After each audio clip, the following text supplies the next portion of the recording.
Dumpling at saka? Dumpling talaga ang pangalan yan, te. Yung isa?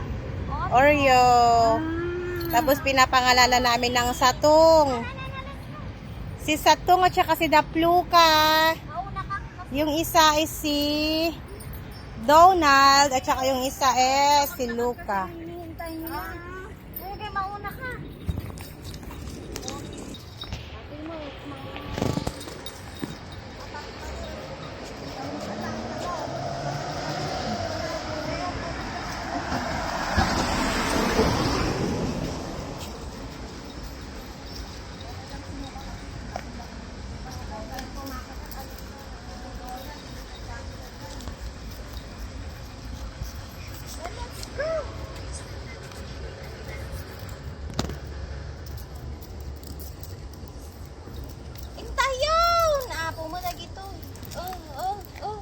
May inaamoy.